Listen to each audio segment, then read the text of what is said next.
हाँ जी दोस्तों, ਤੁਹਾਡਾ ਸਵਾਗਤ ਹੈ YouTube ਚੈਨਲ ਤੇ। ਚੈਨਲ ਨੂੰ ਸਬਸਕ੍ਰਾਈਬ ਜ਼ਰੂਰ ਕਰ ਲਿਓ, ਵੀਡੀਓ ਲਾਈਕ ਕਰਦੇ ਕਰੋ, ਸ਼ੇਅਰ ਕਰਦੇ ਕਰੋ। ਅੱਜ ਜਿਹੜੀ ਲਿਸਨਿੰਗ ਹੈ ਇਹਦੇ ਵਿੱਚ 1 to 10 ਤੱਕ ਜਿਹੜੇ ਕੁਐਸਚਨਸ ਆ ਬਲੈਂਕਸ ਹਨ, ਇਹਦੇ ਆਨਸਰ ਓਨਲੀ 3 ਵਾਲਾ ਨੰਬਰ ਦੇਣੇ ਆ।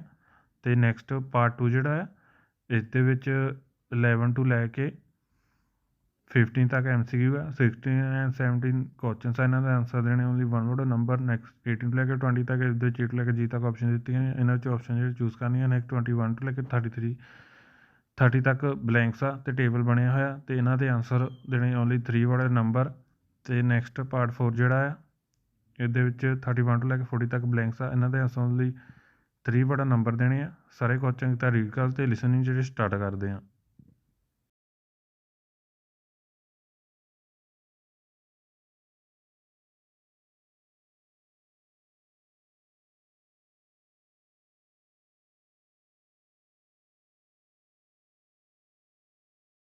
Part 1.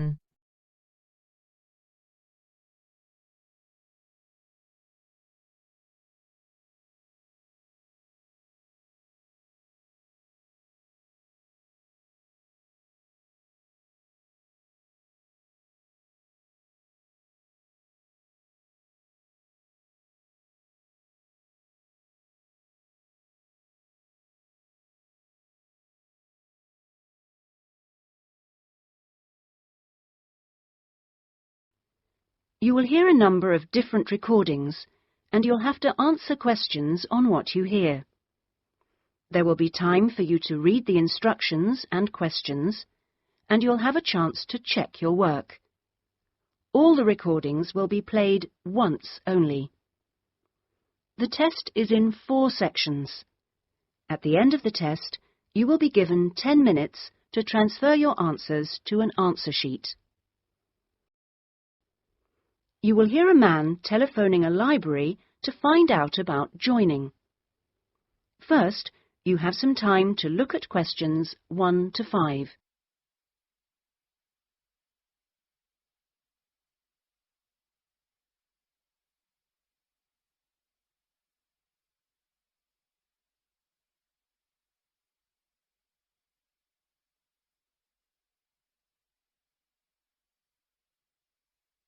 Now we shall begin.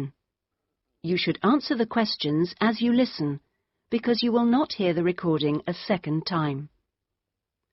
Listen carefully and answer questions 1 to 5. Good morning, North College Library. How can I help you? I was wondering if it was possible to join the library. Are you a student at North College? No, I'm not, but someone told me it was possible to join even if I wasn't. That's right, it is. Are you over 18? That's our minimum joining age. Yes, I am. That's no problem then. Could you tell me what I have to do to join? Well, you'll need to come into the library and fill out some forms. You'll also need to bring 2 passport photos with you. We also need 2 documents for ID, so a driving license would be fine. I've got that. And what else? A credit card? No, it needs to have your address on it. Shall I bring a bank statement? Would that do? That'll be fine. Good. Does it cost anything to join? Well, it's free for students here, but otherwise it's £125 per year, or £25 if you've got a current student card from another college. I was at Westerly College until last year, but now I've got a job at Jefferson Steel Factory. It's more expensive than I thought. My local library is free. But you'll find they don't have the range of reference books or facilities which we buy for our students. That's why you have to pay to be an external member. I see. How many books can I borrow? We allow 12 items borrowed at any one time if you're a student, and that includes CDs, DVDs and videos. However, it's only 8 items for members of the public. Fine. And how long can I have them for? Well, you can have both fiction and reference books for 4 weeks, which isn't bad, really. And what happens if I return them late? Like all libraries, there's a fine system in place. The minimum fine is £1.50, but it can be much higher for some items, up to £5 per week. We'll give you a booklet with all the details when you join. You can always renew items, if they're not required by anyone else, by telephoning or logging onto our website. Before you hear the rest of the telephone call, you have some time to look at questions 6 to 10.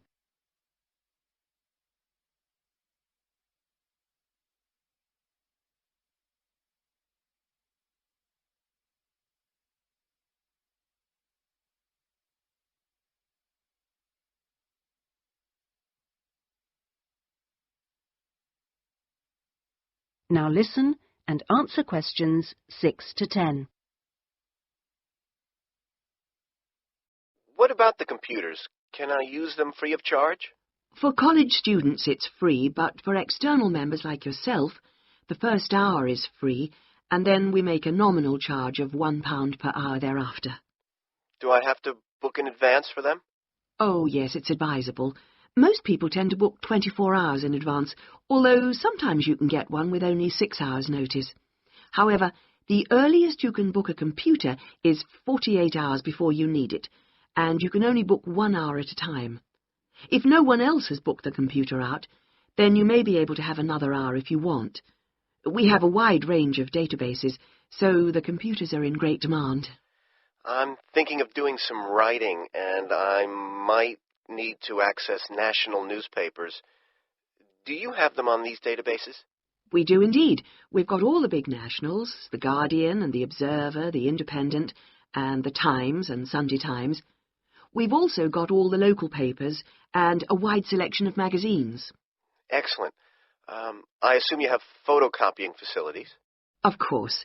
5p a sheet for both A4 and A3 black and white copies, and 40p a sheet for colour. You can get a card from the counter here. It doesn't take coins. Okay.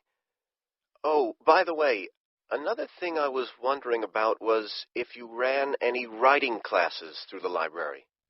We do, but you'll have to speak to John Grantingham about that. He's our resident author. He runs the creative writing classes. John Grant... could you spell that for me, please? Certainly.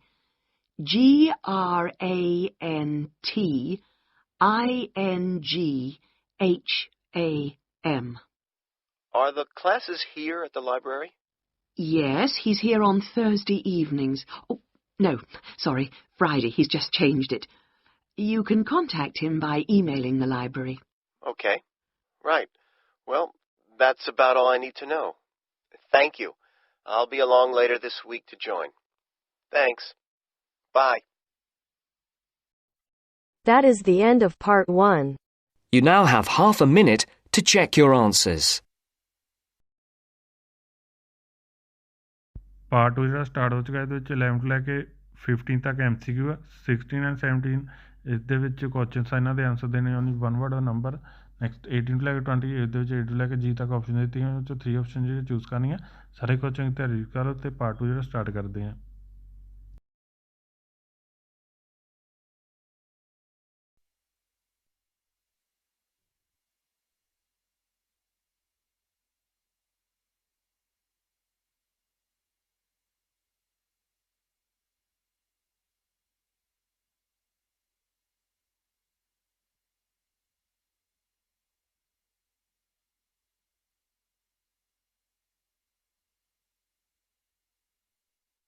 Now turns to part 2. Part 2. You will hear a man called Dan Pearman talking on the radio about Pedal Power, a UK charity which sends bicycles to people in developing countries. First, you have some time to look at questions 11 to 15.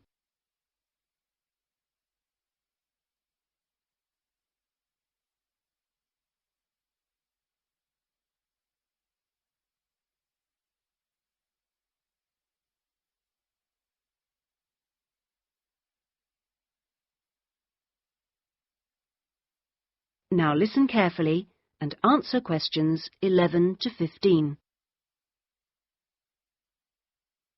My name's Dan Pearman, and I'd like to talk about the work of Pedal Power, a small charity based mainly in the UK. I'll be giving our contact details at the end, if anyone would like to find out more about how to support us. But first, how the charity began. I got the idea of exporting bicycles to developing countries while I was in Ecuador. I went there in 1993, just after graduating from university. After 3 years of studying, I wanted adventure. I loved travelling, so I decided to join a voluntary organisation and was sent to Ecuador to carry out land surveys. The project came to an end after 5 years, and when I returned to the UK in 1998, I started planning Pedal Power. Where I lived in Ecuador was a very rural area. My neighbour had the only bicycle in the village, whereas everyone else walked everywhere. My neighbour's business was unusually successful, and for years I couldn't understand why. Then I realised having a bike meant he could get where he wanted to go without much trouble. Other local carpenters could only accept jobs in a 3-kilometre radius, so no matter how skilled they were, they could never do as many jobs as my neighbour. At Pedal Power, we collect second-hand bikes in the UK and send them to some of the poorest regions in the world. When we distribute bikes overseas, we don't give them away for free. We'd like to, but long-term that doesn't really help the local economy. The demand for bikes is enormous, which makes them very expensive locally. So we sell them for 5% of the normal price. But in order to continue operating, we need to have a constant supply of bikes which we send out every 6 months. One example of a town that's received bicycles from Pedal Power is Rivas. It was the first place I sent a full container of bicycles to. Most people there now own a bicycle. The local economy has developed so much, you wouldn't recognize it as the same place. In fact, there are more bikes than on the streets of Amsterdam, if you've ever been there. But Pedal Power still needs your help. You may have read about some of our recent problems in the British media. In August 2000, we simply ran out of money. We had containers of bikes ready to send, but no money to pay the bills. It was a terrible situation. We managed to ensure the bikes went out on time, but the other problems carried on for several months. Before you hear the rest of the talk, you have some time to look at questions 16 to 20.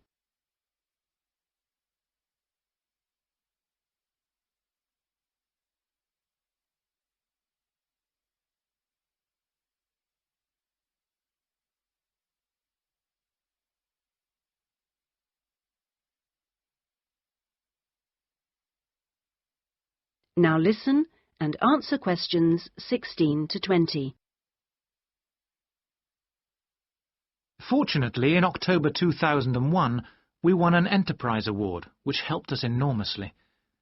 We invested 15 of the £75,000 prize money to help secure our future.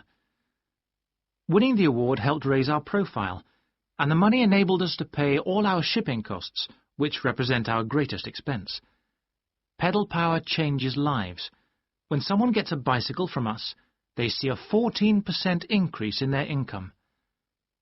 We're currently looking to invest in computers so that our office staff can do an even better job. Because of our work, people in a number of countries now have a better standard of living. So far, we've provided 46,000 people with bikes. But we'd like to send more, at least 50,000 by the end of the year. Now, there are many ways in which you can support the work of Pedal Power, not just by taking a bike to a collection in your area. I should also like to say, if you do have a bike to donate, it doesn't matter what condition it's in. If we can't repair it, we'll strip it down for spare parts. Of course, to do that we always need tools, which are expensive to buy, so we welcome any that you can give. Also, you could help by contacting the voluntary staff at our offices. They'll be able to suggest activities you could organise to bring in funds for us. People do all kinds of things, including, of course, sponsored bike rides. Also, we're always interested to hear of other places that would benefit from receiving a consignment of bikes, and welcome suggestions from people who've been to developing regions on their travels. We hope that by talking on radio programmes like this, we will be able to raise public awareness, which will lead to government organisations also giving us regular financial support, something that we really need. If you'd like some more information about where to donate an old bicycle, or offer help in other ways, please contact us on 019. That is the end of part 2. You now have half a minute to check your answers. Part 3 ਜਿਹੜਾ start ਹੋ ਚੁੱਕਾ ਇੱਧਰ 20 quintal ਲੈ ਕੇ 30 ਤੱਕ ਜਿਹੜੇ question ਸਾਰੇ blanks ਆ ਤੇ ਟੇਬਲ ਬਣਿਆ ਹੋਇਆ ਇਹਨਾਂ ਦੇ ਆਨਸਰ ਓਨਲੀ 3 ਪੜੋ ਨੰਬਰ ਦੇਣੇ ਆ ਸਾਰੇ ਕੁਐਸਚਨ ਤਾਂ ਰੀਡ ਕਰ ਲਓ ਤੇ ਪਾਰਟ 3 ਜਿਹੜਾ ਸਟਾਰਟ ਕਰਦੇ ਆ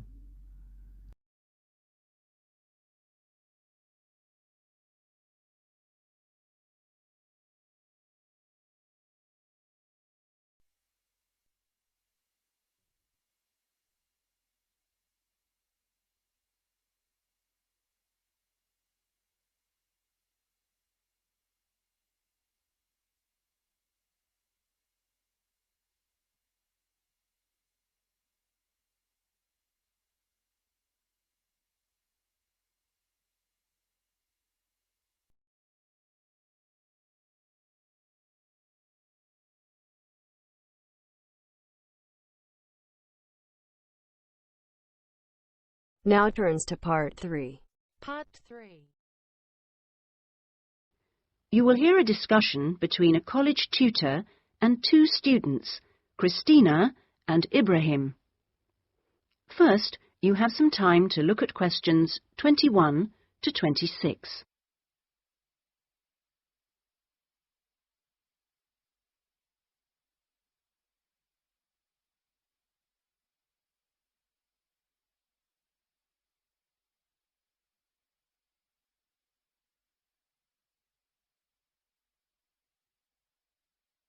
Now listen carefully and answer questions 21 to 26.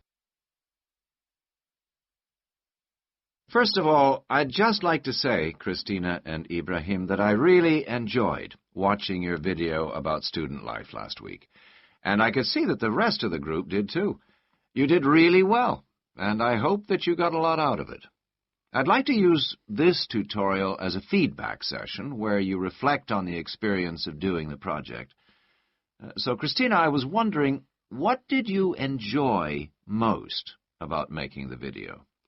I liked using the camera. Is it the first time you've operated one like that? Yes, it is. Well, the results were very good. Anything else? I also enjoyed visiting one of the British students we filmed. I'd never been inside a British home before. Okay, Christina, thanks. What about you, Ibrahim? What did you enjoy? Well, for me, it was a very good chance to get to know students who are on other courses, because everyone in our group is studying English, and we don't usually have much to do with the rest of the college. Yes, good. Do you think you'll maintain the contact now? Well, I hope so. I've invited 3 of them to have dinner with me next week. Great. If you haven't decided what to make yet, I can tell you they'll love trying Arab dishes. And, of course, it's good for your English, too. Christina, what did you find? What was the most useful aspect of the project from the point of view of the English practice? I think when we were being shown how to edit the film, we had to follow the instructions, and that was very good practice for me. And I also learned some technical words that I hadn't heard before. What about you, Ibrahim? What was the most useful for your English? It was listening to the British students, because they don't speak as slowly as most of the tutors on our course. I think they speak at natural speed, so it forces me to get used to it. And they use a lot of slang. So you learned some new words which will be useful? Yes. Good. I'm glad it helped. Well, we've talked a little bit about enjoyment and about language practice. Were there any other benefits? What else did you feel you'd learned from the project? Was it useful in other ways? Yes, well, firstly, I learned how to use a video camera, and also I think I really learned a lot about working together with other people. I've never done anything with a group before, and we had to find ways of cooperating, and compromising, and sometimes persuading people when they don't agree with you. Yes, that is a very useful experience, I know. Before you hear the rest of the discussion, you have some time to look at questions 27 to 30.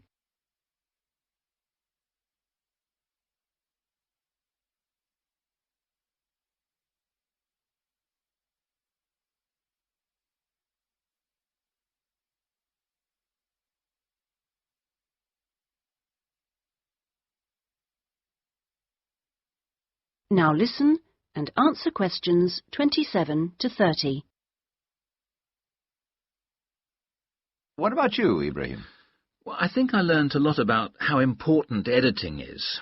When you're filming, you think that everything's going to be interesting, but in fact we cut around half of it in the end, and then it was much better.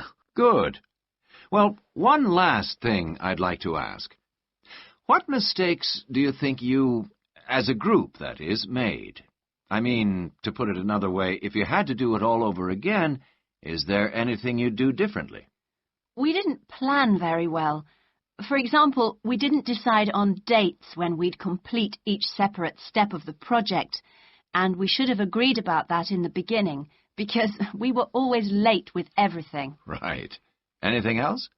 I think we should have tried to experiment more with the camera. I mean, with angles and the focus and that kind of thing. So you should have been more ambitious. Do you agree, Ibrahim?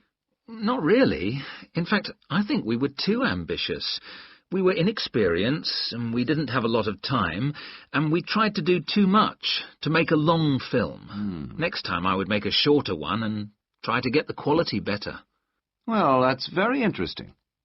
Next semester, we will be doing another video project, with a different content, of course, but you'll have an opportunity to put into practice what you've learned this time.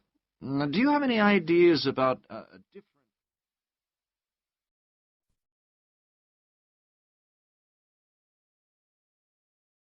That is the end of part 3.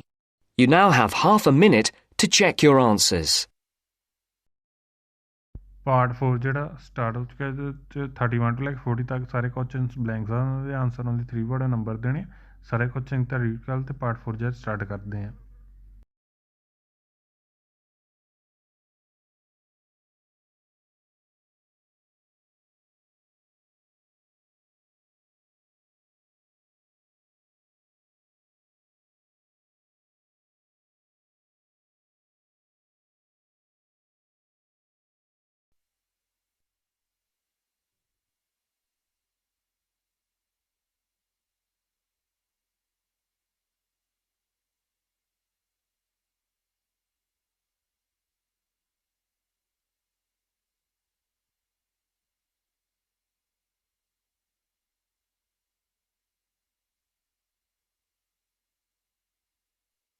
Now turns to part 4. Part 4. You will hear a talk about scientific research in the continent of Antarctica. First, you have some time to look at questions 31 to 40.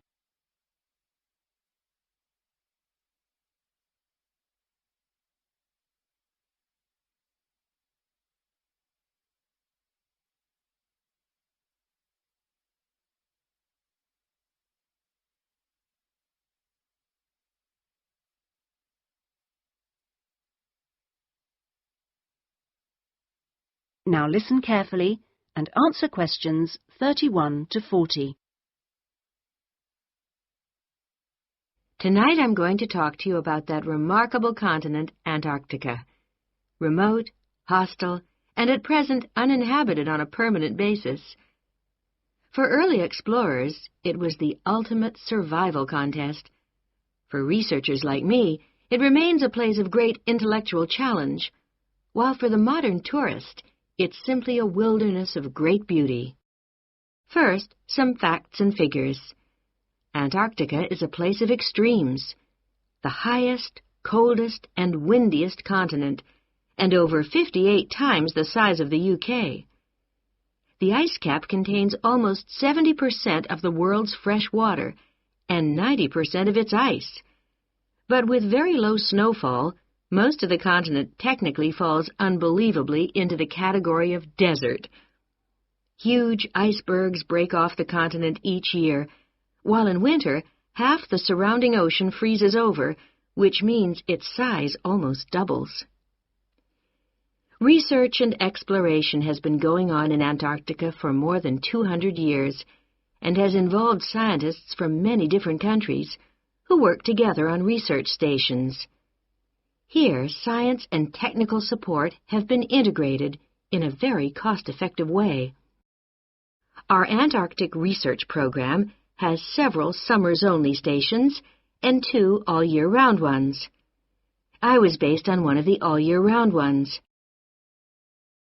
The research stations are really self-contained communities of about 20 people.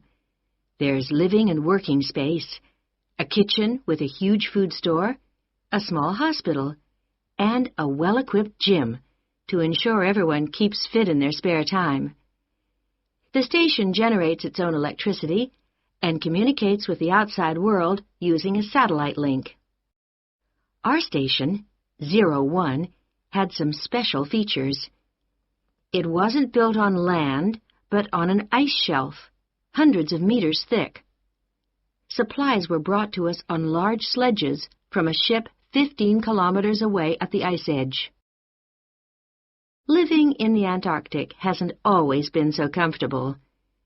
Snow buildups caused enormous problems for 4 previous stations on the same site, which were buried and finally crushed by the weight. Fortunately, no one was hurt, but these buildings became a huge challenge to architects, who finally came up with a remarkable solution. The buildings are placed on platforms, which can be raised above the changing snow level on legs which are extendable.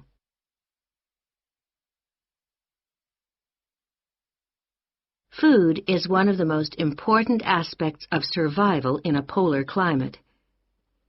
People living there need to obtain a lot more energy from their food, both to keep warm and to undertake heavy physical work. Maybe you know that an adult in the UK will probably need about 1,700 kilocalories a day on average. Someone in Antarctica will need about 3,500, just over double. This energy is provided by foods which are high in carbohydrate and fat. Rations for field work present an additional problem. They need to provide maximum energy, but they must also be compact and light for easy transport.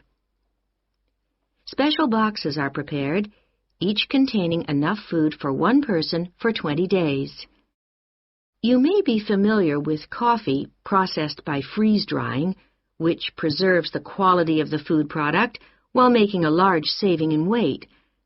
Well, this type of presentation is ideal in our situation. It wasn't available to earlier polar explorers whose diet was commonly insufficient for their health. I think that being at the cutting edge of science has a special appeal for everyone working in Antarctica, in whatever capacity.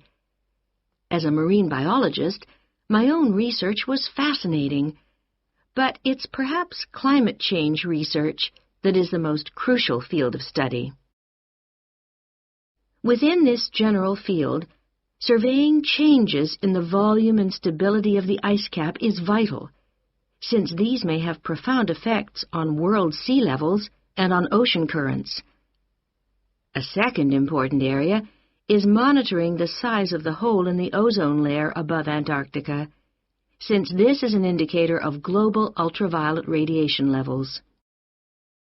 Thirdly, bubbles in the ice sheet itself provide an index of pollution, because frozen inside them are samples of previous atmospheres over the past 500,000 years, and these provide us with evidence for the effects of such human activities as agriculture and industry.